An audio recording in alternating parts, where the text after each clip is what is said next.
Hello everyone, knowledge hub में आप सभी का स्वागत है। इस वीडियो के अंदर हम आपके लिए लेके आए हैं मार्केटिंग रिसर्च के बारे में। मार्केटिंग रिसर्च जैसे कि मैंने बताया था जी, जिसमें मार्केटिंग से रिलेटेड सारे जो कंसेप्ट होते हैं, जो अवधारणाएं होती हैं, जो भी उससे रिलेटेड जो प्रॉब्लम्स होते हैं, मार्केटिंग से रिलेटेड जो प्रॉब्लम्स होती हैं उनको ढूंढा जाता है, उनके ऊपर रिसर्च की जाती है और उनसे रिलेटेड जो भी मतलब कि बेस्ट जो सॉल्यूशन होता है उसको सिलेक्ट किया जाता है और उस प्रॉब्लम जो प्रॉब्लम है उसको क्या किया जाता है, दूर किया जाता है मार्केटिंग रिसर्च के अंदर। तो अब तक हमने मार्केटिंग रिसर्च का इंट्रोडक्शन पार्ट हमने कंप्लीट कर लिया था। रिसर्च डिज़ाइन के बारे में हम पढ़ रहे थे। लास्ट वीडियो में हमने रिसर्च डिज़ाइन के बारे में डिस्कस किया था, जिसमें हमने रिसर्च डिज़ाइन के 3 टाइप्स के बारे में डिस्कस किया था। जो आपकी 3 टाइप्स थे, जिसमें आपका एक टाइप था एक्सप्लोरेटरी रिसर्च का टाइप था, अन्वेषणात्मक रिसर्च उसमें था, अन्वेषणात्मक अनुसंधान डिज़ाइन के बारे में हमने उसके अंदर डिस्कस किया था। आज का जो हमारा टॉपिक है वीडियो का वो हमारा एक्सप्लोरेटरी रिसर्च के बारे में ही है। अन्वेषणात्मक अनुसंधान डिज़ाइन के बारे में हम डिस्कस करेंगे इस वीडियो में, जिसमें कि आपका फर्स्ट इसमें मीनिंग आता है कि एक्सप्लोरेटरी रिसर्च आपकी होती क्या है।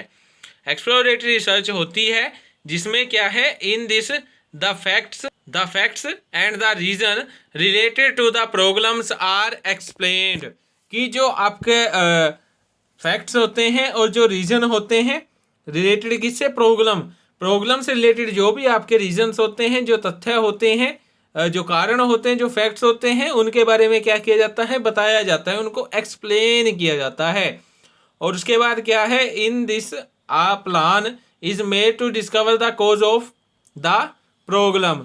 कि ये जो डिज़ाइन होता है इसके अंदर क्या की जाती है, एक प्रकार की प्लानिंग की जाती है, योजना तैयार की जाती है कि जो प्रॉब्लम है उसको कैसे खोजा जाए। मीन्स उसके जो रीजंस हैं उनको कैसे खोजा जाए, कैसे उनको डिस्कवर किया जाए कि जो प्रॉब्लम है वो किस कारण से आ रही है, क्या उसका रीजन हो सकता है। उसको ढूंढने के लिए क्या बनाई जाती है, एक प्लानिंग तैयार की जाती है, जिसे क्या कहते हैं, अन्वेषणात्मक अनुसंधान डिजाइन कहते हैं, which is called exploratory research design.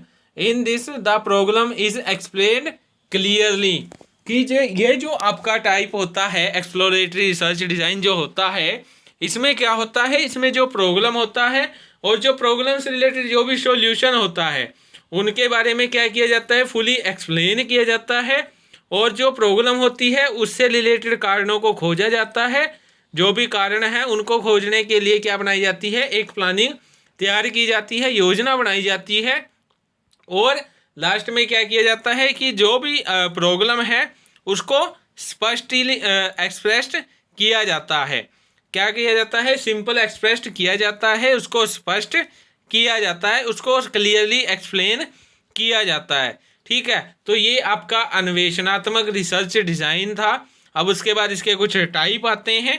Type में फर्स्ट आपका आता है लिटरेचर सर्वे, साहित्य सर्वेक्षण। कि ये जो आपका टाइप है एक्सप्लोरेटरी रिसर्च डिज़ाइन का, इसके अंदर जो भी मतलब कि आपके साहित्य जो होते हैं, लिटरेचर जो होते हैं, उनसे रिलेटेड क्या किया जाता है, सर्वेक्षण किया जाता है, सर्वे किया जाता है।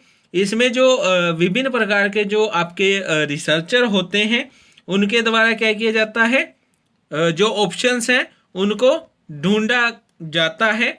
और ये जो मतलब कि आपकी प्रोसेस है, ये जो टाइप है, ये क्या है, एक ये जो सर्वे है एक फास्टली सर्वे से माना जाता है लिटरेचर सर्वे का, क्योंकि इसके अंदर एक तो जो फ्लो ऑफ इंफॉर्मेशन होता है वो बहुत ज़्यादा होता है। इंफॉर्मेशन, सूचनाएं की जो मात्रा होती है वो बहुत ज़्यादा होती है, क्योंकि इसके अंदर जो भी मतलब कि गवर्नमेंट जो प्रपत्र होते हैं, गवर्नमेंट बिल्स जो होते हैं, जो भी आपके मार्केट जर्नल होते हैं, साइकोलॉजी का जो भी आपके जर्नल होते हैं, इकोनॉमिक जर्नल होते हैं, और जो भी आपके प्रकाशित और अप्रकाशित जो लिटरेचर होते हैं उनसे क्या किया जाता है, डाटा को इकट्ठा किया जाता है, वहाँ से डाटा को कलेक्ट किया जाता है। वहीं से जो भी फैक्ट्स होते हैं, जो भी डाटा होता है, उसको ढूंढने का प्रयास किया जाता है, ट्राई किया जाता है बार बार, और उसके बाद ही क्या मिलती है, सूचना मिलती है। इसके अलावा और भी कुछ ऐसी फर्म्स मान लीजिए, कुछ सेल्फ सर्विस फर्म्स होती हैं, ऑर्गेनाइजेशंस होती हैं, कुछ गवर्नमेंट ऑर्गेनाइजेशन होती हैं, कुछ रिसर्च एजेंसीज होती हैं, जो क्या करती हैं, जो डाटा इकट्ठा हुआ है उसको क्या करते हैं, एनालिसिस करती हैं। आंकड़ों को इकट्ठा कर उनको कलेक्ट करके उनको एनालिसिस करती हैं, और जो परिणाम निकलता है, जो रिजल्ट निकलता है, उसको क्या करती हैं, प्रेजेंट करती हैं, उसको प्रकाशित करती हैं। ये आपका लिटरेचर सर्वे था। उसके बाद आता है एक्सपीरियंस सर्वे। अब एक्सपीरियंस सर्वे में क्या होता है, एक्सपीरियंस सर्वे के अंदर जो भी आपके एक्सपीरियंस जो पर्सन होते हैं उनके साथ क्या किया जाता है, उनके साथ रिलेशन बनाए जाते हैं, उनके साथ संपर्क स्थापित किया जाता है, जिनके पास जो मतलब कि आपका समस्या का जो टॉपिक है, जो प्रॉब्लम है, जो रिसर्च जो प्रॉब्लम है, उसके सॉल्यूशन से रिलेटेड डाटा को क्या किया जाए, एकत्रित किया जा सके। क्योंकि जो एक्सपीरियंस जो पर्सन होते हैं उनको हर एक चीज़ के बारे में नॉलेज होती है, हर फील्ड के बारे में उनको नॉलेज होती है, उनके पास हर एक प्रॉब्लम से रिलेटेड सॉल्यूशन होता ही है, हर एक प्रॉब्लम से रिलेटेड जो भी इंफॉर्मेशन जो भी है उनके पास होती ही है, क्योंकि वो ऑलरेडी रिसर्च कर चुके हैं, वो जान चुके हैं कि किसी भी प्रॉब्लम का सॉल्यूशन क्या हो सकता है। ठीक है, उनके साथ क्या किया जाता है, संपर्क स्थापित किया जाता है, उनसे रिलेशन बनाए जाते हैं, और उनसे डाटा को क्या किया जाता है, इकट्ठा किया जाता है। उस डाटा को इकट्ठा करने के बाद जो भी वेरिएबल्स हैं उनके बीच में क्या है, रिलेशन देखे जाते हैं कि उनके बीच में क्या रिलेशन है, दो वेरिएबल्स के बीच में या दो से दो अधिक वेरिएबल्स के बीच में क्या रिलेशन हो सकते हैं। ठीक है, जो आपके एक्सपीरियंस जो पर्सन होते हैं उसमें आपके एग्जीक्यूटिव्स भी हो सकते हैं, कंपनी के एग्जीक्यूटिव भी हो सकते हैं, या उसके मैनेजर्स भी होते हैं जो मतलब कि पहले एम्प्लॉय थे फिर मैनेजर बने, या इसके अलावा जो भी मतलब कि आपके होलसेलर होते हैं, रिटेलर होते हैं, कस्टमर्स होते हैं, उनको भी इसमें क्या कर लिया जाता है, इंक्लूड किया जाता है।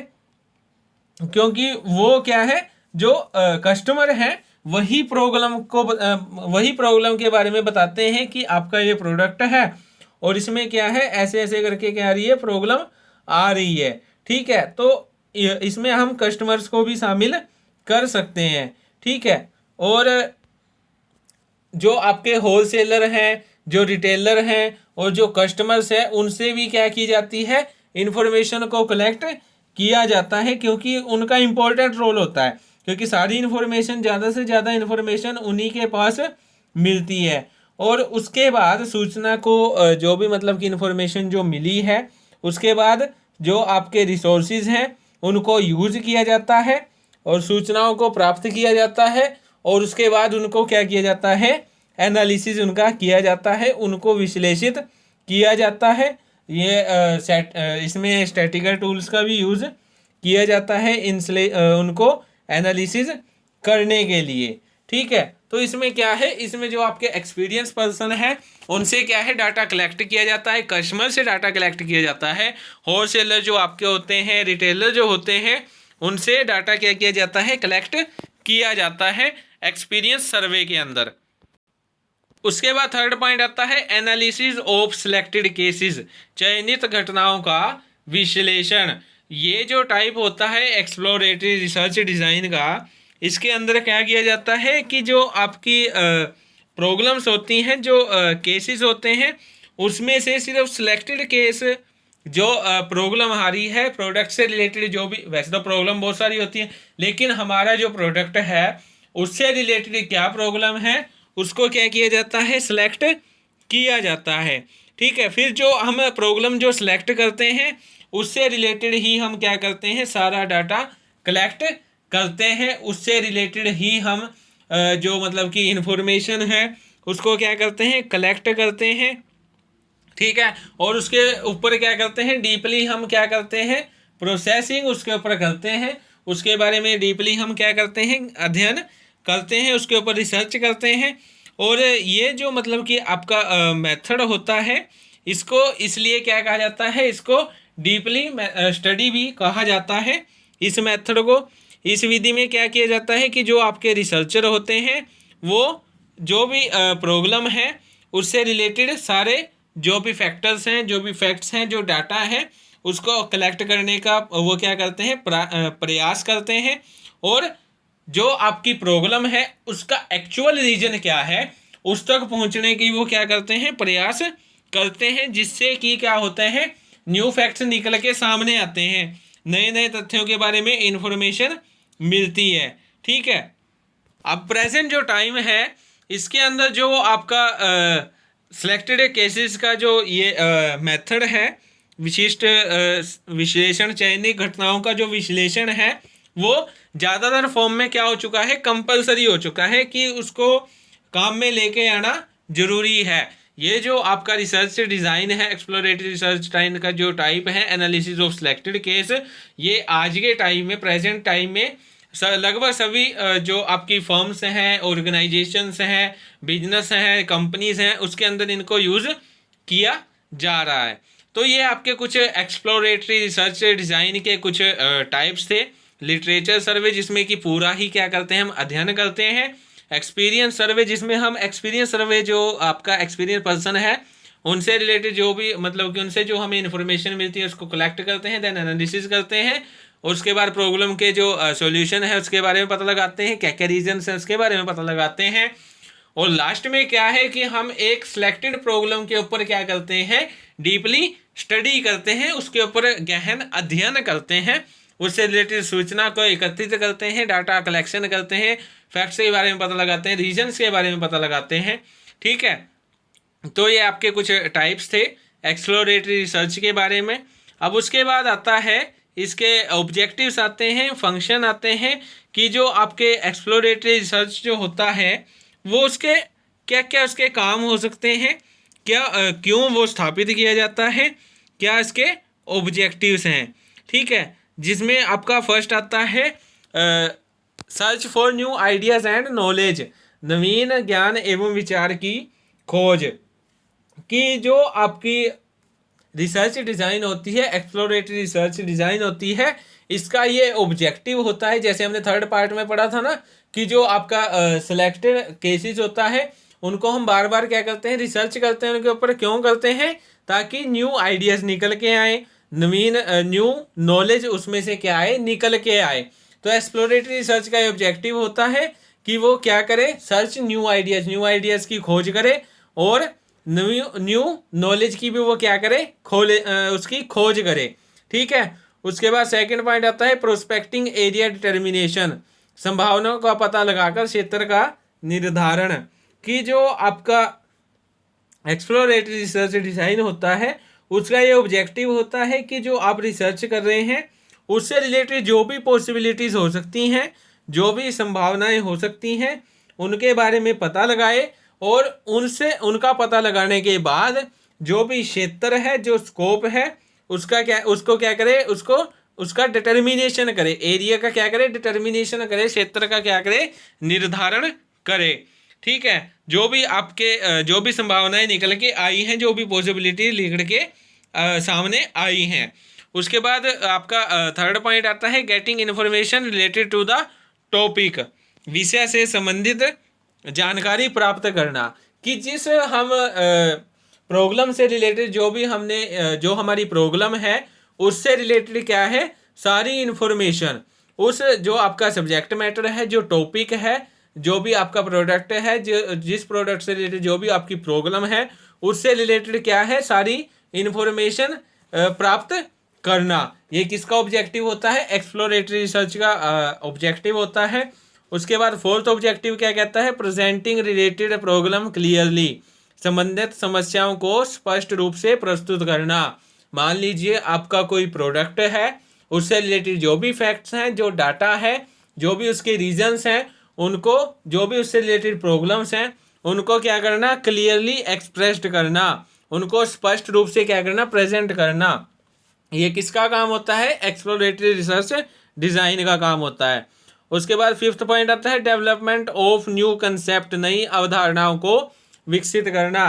कि जो आपकी एक्सप्लोरेटरी जो रिसर्च होती है इसके अंतर्गत क्या है, जो रिसर्च जो प्रॉब्लम होती है उससे रिलेटेड जो भी आपके कंसेप्ट होते हैं उनको एक्सप्रेस्ड करते करते उनको स्पष्ट रूप से प्रस्तुत करते हुए वो क्या करती है, न्यू कंसेप्ट लेके आती है, न्यू अवधारणाओं को, न्यू कंसेप्ट को वो क्या करती है, डेवलप करती है, उनको विकसित करती है। उसके बाद 6th पॉइंट आता है determine whether the problem is researchable, समस्या अनुसंधान योग्य है या नहीं सुनिश्चित करना।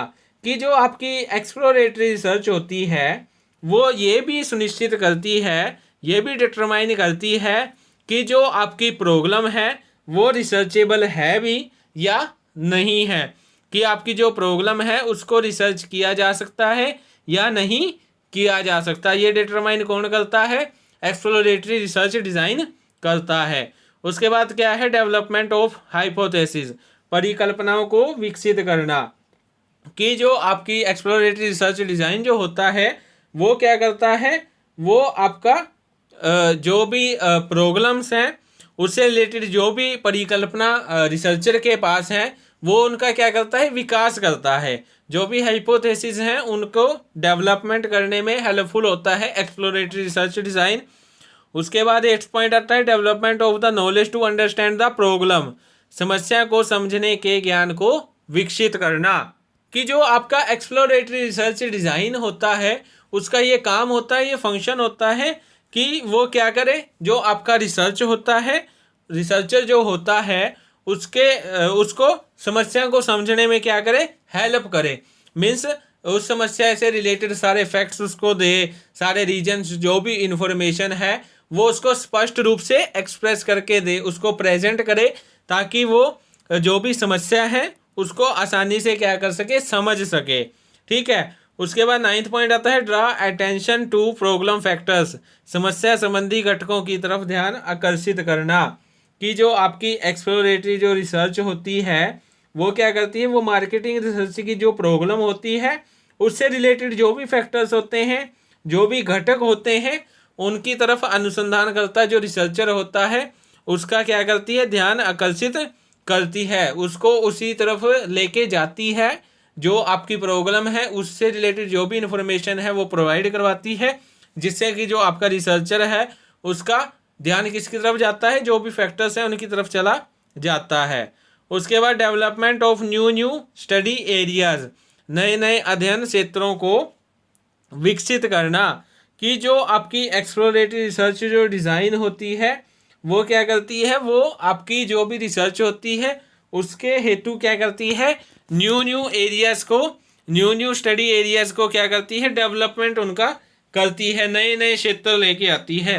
जैसे हमने पढ़ा ना, वो क्या करती है, एक कंसेप्ट का अगर हम डिस्कशन कर रहे हैं, एक रिसर्च पे हम अगर अपनी रिसर्च को कंटिन्यू करते जा रहे हैं एक टॉपिक पे या एक कंसेप्ट पे, तो उससे क्या है और भी नए कंसेप्ट निकल के आते हैं। तो ये एक्सप्लोरेटरी रिसर्च आपकी क्या करती है, न्यू एरियाज़ को, न्यू स्टडी एरियाज़ को क्या करती है, डेवलप करती है। उसके बाद 11th पॉइंट आता है providing primary and essential material, प्राथमिक व आवश्यक सामग्री उपलब्ध करवाना। कि जो आपकी एक्सप्लोरेटरी रिसर्च डिज़ाइन जो होती है वो क्या करती है, जो भी आपने प्लानिंग की है, जो भी आपने रिसर्च प्लानिंग की है उसकी जो आपने रूपरेखा जो तैयार की है, जो भी आपने तैयार की है प्लानिंग, उससे रिलेटेड क्या करती है, उसको पूरा करने के लिए जो भी आपकी प्लानिंग है, रिसर्च प्लानिंग है, या तो उसको तैयार करने में या उसको पूरा करने में जो भी आपका मटेरियल होता है, जो भी आपका प्राइमरी मटेरियल होता है, जो भी आपका एसेंशियल मटेरियल होता है, जो कि रिसर्च प्लानिंग को पूरा करने के में क्या है, हेल्पफुल है, वो कौन प्रोवाइड करवाती है, कौन उपलब्ध करवाती है, आपकी एक्सप्लोरेटरी रिसर्च डिज़ाइन आपकी क्या करवाती है, उपलब्ध करवाती है। तो आज की वीडियो में इतना ही करेंगे, जिसके अंदर हमने आपका एक्सप्लोरेटरी रिसर्च डिज़ाइन का टॉपिक कवर किया है, जिसमें हमने एक्सप्लोरेटरी रिसर्च डिज़ाइन के टाइप्स के बारे में डिस्कस किया, एक्सप्लोरेटरी रिसर्च के मीनिंग के बारे में हमने डिस्कस किया, और उन सब के बाद हमने लास्ट में इसके जो ऑब्जेक्टिव्स थे, जो फंक्शंस थे, क्या क्या कार्य हो सकते हैं एक्सप्लोरेटरी रिसर्च डिज़ाइन के, उसके बारे में हमने क्या किया, डिस्कशन किया। सो आज की वीडियो में हम इतना ही करेंगे। Thank you. For more videos please like share and subscribe my YouTube channel. Take care.